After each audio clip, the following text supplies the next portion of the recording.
안녕하세요, 대건남자입니다. 오늘은 음질이 조금 안 좋을 수 있습니다. 제가 마이크 선을 빼먹고 와서 휴대폰으로 음성을 녹음하는 거라서 오늘 소리는 조금 양해를 부탁드립니다. 오늘의 시장은 삼성전자와 그리고 알테오젠, 그리고 HPSP, 파마리서치와 같은 기업이 그림과 보듯이 파도에 휩싸였던 하루였습니다. 과연 오늘 시장에는 어떤 일이 있었는지 한번 살펴보겠습니다. 지수를 먼저 보면 극명하게 나뉘는 코스피와 코스닥이었습니다. 코스피에 대한 이야기를 하자면 괜찮다, 잘 버티고 있어. 은행주들이 올라오는 건 조금 애매하기는 합니다.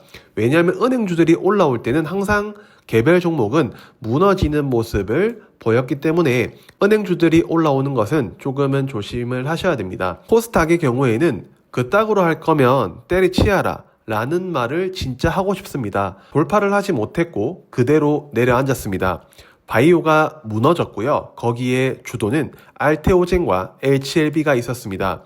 실적이 반영되지 않는 증시이기 때문에 특히나 파마리서치 같은 기업은 실적이 잘 나옴에도 불구하고, 그리고 리노공업 같은 경우에도 잘 나옴에도 불구하고 무너지는 게 바로 한국 시장입니다. 이 점을 아셨으면 좋겠습니다. 오늘 지수를 보고 기업도 같이 볼 건데 지수는 강보합이었습니다. 삼성전자는 그래도 괜찮은 모습을 보여줬는데요. 삼성전자의 오늘 하루 분봉을 보면 하락을 하다가 다시 돌려주는 모습을 보여주면서 마무리를 했습니다. 삼성전자가 음전을 해서 마감을 했다는 거는 참 안타깝긴 하지만 급상승한 거를 그나마 낙폭을 최소화하고 잘 버텨준 모습이 있었습니다. 오늘 LG에너지솔루션이 상승을 했고 삼성바이오로직스, 그리고 KB금융, 네이버, 신한지주와 같은 기업들이 오르는 게 저는 애매하다고 생각을 했습니다.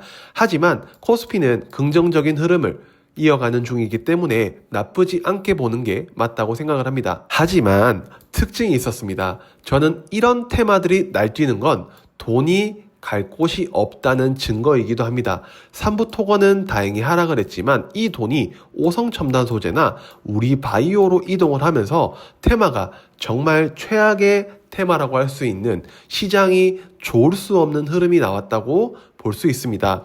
대창, 범양건영 같은 기업들도, 그리고 아튼도 테마로 갔지만 아톤은 실체가 그나마 있는 기업이기 때문에 오늘 우리바이오와 오성첨단 소재의 흐름을 보면 갑자기 11시부터 급하게 쌌다가 횡보하다가 하락하는 모습, 다행히 마지막에는 코스피가 조금은 반등하는 모습이 있었기 때문에 이런 테마성 기업은 하락을 했습니다. 즉 이렇게 상승할 때는 지수가 꺾였고요. 하락을 할 때는 지수가 상승했다는 점을 보시면 좋겠습니다.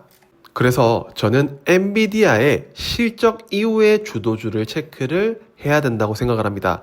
코스피의 흐름과 코스닥의 흐름을 각각 볼 건데요. 코스피를 먼저 보면 반도체는 엔비디아 실적이 나와야 무언가 움직일 것 같습니다. 둘째, 2차전지는 패스하겠습니다. 셋째는 방산과 조선, 미국의 수혜주가 될 대표적인 섹터고 최근 시장 흐름 대비 강하기 때문에 보셔야 됩니다. 그리고 코스닥에서는 첫째는 2차전지인데 IRA의 불확실성이 지속이 되고 있기 때문에 뭔가 이게 해결이 되어야 보지, 아니면 굳이 지금 2차전지를 봐야 될 이유는 없습니다.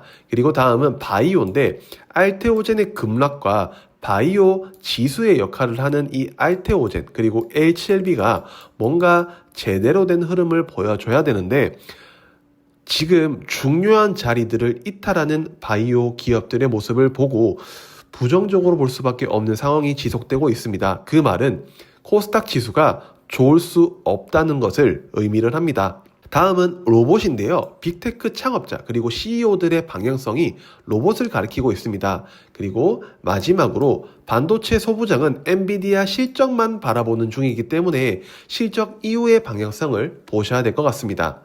그리고 우리는 내일과 모레 있을 일정에 대해서 다시 한번 볼 건데요. 11월 20일 수요일은 엔비디아 실적 발표를 가장 주목을 해보셔야 됩니다.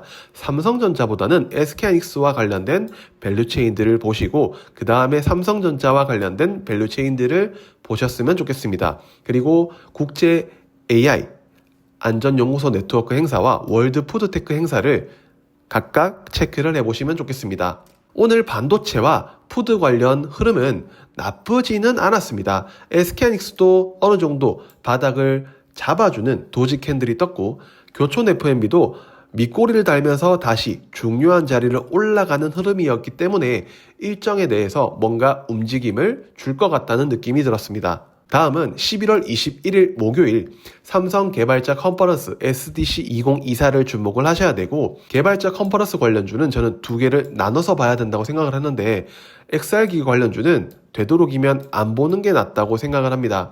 그래서 SDC 2024 반도체 관련주에 삼성전자와 관련된 밸류체인들을 보시고요. 다음은 저는 반도체보다 더 주목해야 되는 거는 엔터 관련주를 보셔야 되는데, 방탄소년단 진이 미국 MBC 지미 펠런쇼에 뜬다고 합니다. 그래서 관련주로 JYP 엔터와 SM 위주로 한번 체크를 해보면 어떨까 싶고요. 게임 관련주 일정과 지표 발표 일정이 있기 때문에 체크를 해보시면 좋을 것 같습니다. 마지막으로 21일 저는 봐야 되는 기업 섹터는 반도체보다는 엔터주가 낫지 않을까라는 생각을 해서 JYP 엔터와 SM을 가지고 와봤습니다. JYP 엔터는 바닥에서 이렇게 턴을 해주는 흐름이 나왔기 때문에 보셔야 되고, 관련 자리는 제가 중요하게 생각하는 부딪히는 자리와 이탈해서는 안 되는 자리, 그리고 여기는 마지노선의 자리를 한번 개인적으로 표시를 해봤습니다. SM 또한 마찬가지로 이 갭이 거슬리기 때문에 이 자리는 강력한 저항이 될 것이고, 이까지는 아직까지는 잘 모르겠습니다. 그래서 당장 83,000원대가 부딪히는 자리고 78,000원을 이탈하면 안 봐도 되는 그런 중요한 자리이기 때문에 삼성에 대한 기대감보다는 이제는 이 일정에 대해서 21일 목요일 일정에 대해서는 엔터주를 보는 게 조금 더 현명한 선택이 아닐까라는 말씀을 드리면서 이번 영상을 마무리해 보도록 하겠습니다. 그러면 저는 다음 영상에서 뵙도록 하겠습니다. 안녕.